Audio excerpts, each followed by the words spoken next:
이번 시간에는 우주의 모형에 대해서 정리해 보려고 합니다.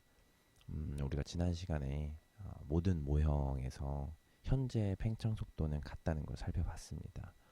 x축이 시간이고 y축이 거리니까 이 그래프의 기울기는 속도가 되죠. 그러니까 요 현재에서 접선을 그었을 때는 요렇게 요렇게 요렇게 요렇게 모두 같은 기울기가 나오죠. 그러니까 모든 모형에서는 현재의 팽창 속도가 같다는 거 참 많이 얘기했습니다. 그러면은 이 많은 모형들을 무엇을 기준으로 어떻게 나눌 수 있는지 포인트를 살펴봐야겠죠. 이 중에서 기준은 뭐였습니까? 그렇습니다. 이 관성 우주였습니다. 여기에는 아무것도 없다고 보는 거였죠. 실제로 뭐 다중 우주 중에서 이런 우주가 있을지 없을지는 모릅니다. 인간이 논할 수준이 아니고요.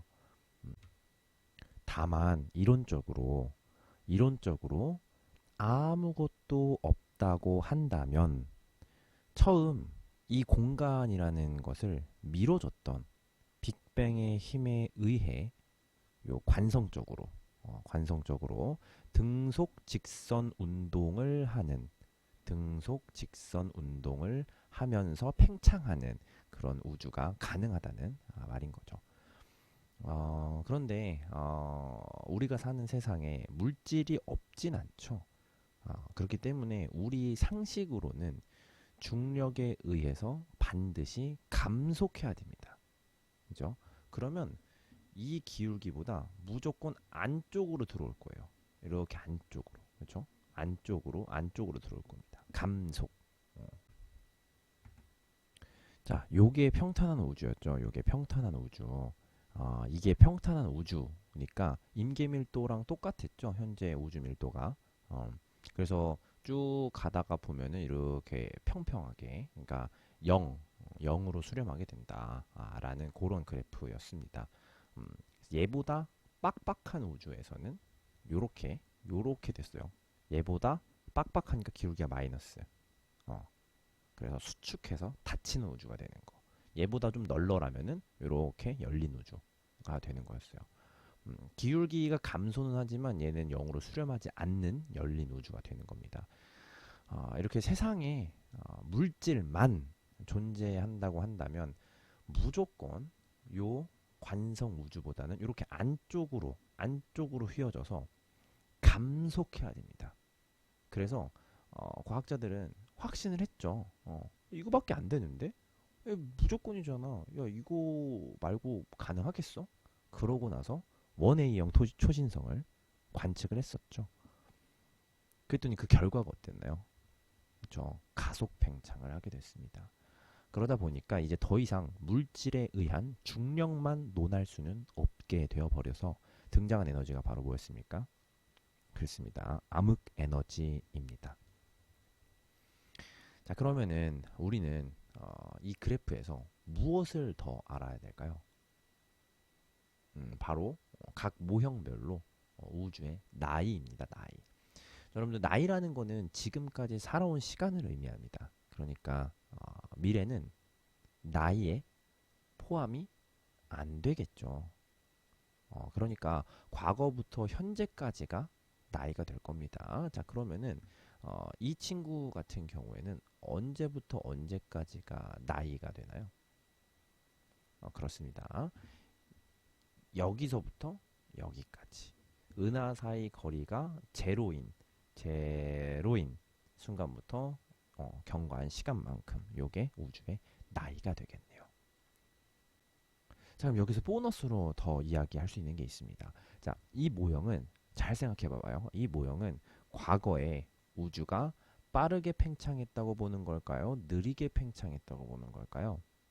찍지 말고 논리적으로 생각해 보세요. 논리적으로. 그렇습니다. 과거에는 빠르게 팽창했던 모형으로 보는 겁니다. 자, 왜냐하면 팽창 속도가 현재는 이랬지만 과거에는 이랬다는 거잖아요. 좀 더 기울기가 가파르죠. 이렇게 기울기가 점점 가서 현재 이르는 거잖아. 그러면 이 팽창 속도는 과거에는 빨랐다 라고 보는 거죠. 과거에는 현재보다 과거에는 빨랐다. 그죠? 과거에는 빨랐다. 그렇기 때문에 할 수 있는 또 하나의 말장난이 있습니다. 자, 이 모형은, 이 닫힌 우주 모형은 다른 모형에 비해서 팽창 속도가 빠르게 감소한 모형일까요? 느리게 감소한 모형일까요? 정답은요? 그렇습니다. 빠르게 감소한 모형입니다. 왜냐하면 지금 같은 시간이더라도 얘가 만약 요렇게 완만했다고 해봐요. 높이가 이렇게 완만했다고 해봐요. 그러면 얀 팽창 속도가 그렇게 많이 안 변했죠. 그러니까 얘는 지금 요 짧은 시간 안에 굉장히 기울기를 급하게 많이 변하게 만들었어요. 그렇기 때문에 팽창 속도가 빠르게 감소한 모형으로 보게 됩니다.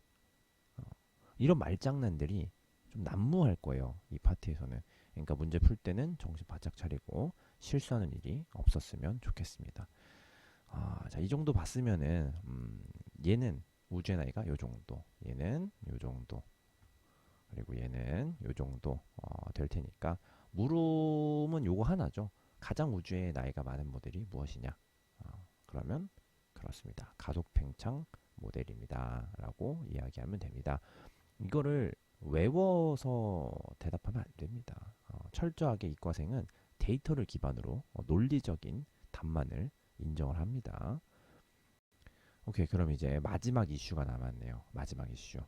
바로 물질 밀도랑 에너지 밀도의 비교입니다. 자, 우선 빅뱅 우주론으로 이 우주를 해석해 보면은 물질의 질량은 그대로인데 부피는 증가하는 그런 우주인 거죠. 그럼 밀도가 어떻게 됐었죠? 맞습니다. 감소했었죠. 이건 통합과학에서도 충분히 깊이 있게 다뤘던 내용이니까 가볍게 넘어가도록 하겠습니다. 혹시 아직 모르는 학생을 위해서 아래 링크를 남겨주도록 하겠습니다. 자, 그러면은 이 상황에서 암흑 에너지는 어떨까요? 자, 공간 자체만으로 존재하는 에너지이기 때문에 부피가 증가함과 같은 양으로 질량이 증가할 겁니다.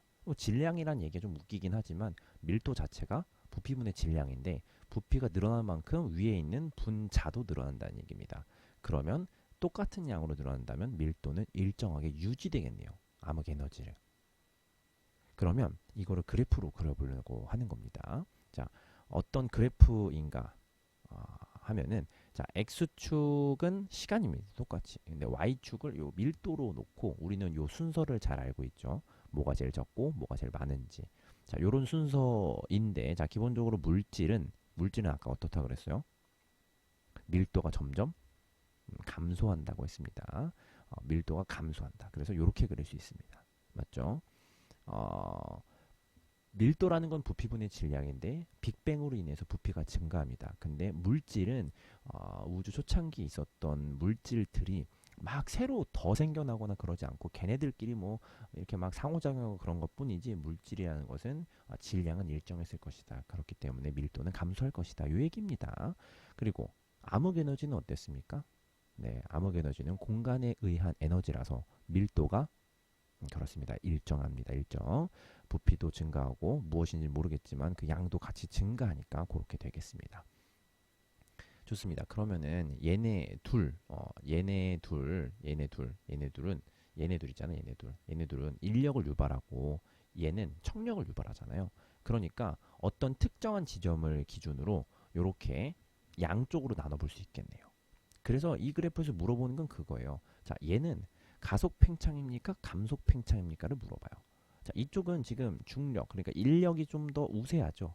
그러면은 저기 막 멀리 가려고 하는 애들을 인력으로, 중력으로 잡아 당기는 거야. 그럼 속도가 빨라질 수는 없겠죠. 장려하지 않잖아요. 너가 팽창하는 걸 내가 장려하지 않아. 그렇기 때문에 얘는 감속 팽창을 할 거고, 얘는 청력을 유발하니까 더 가세요, 더 가세요, 더.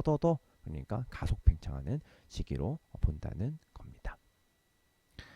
그럼 이 그래프를 통해서 알 수 있는 사실이 뭔가요? 그렇습니다. 우리는 지금까지 단 한 번도 팽창을 멈추지 않았다는 겁니다. 그게 감속이 됐든 가속이 됐든 일단 팽창을 멈추지 않았다는 것으로 마무리하면 깔끔한 겁니다. 오케이. 오늘은 여기까지 하겠습니다.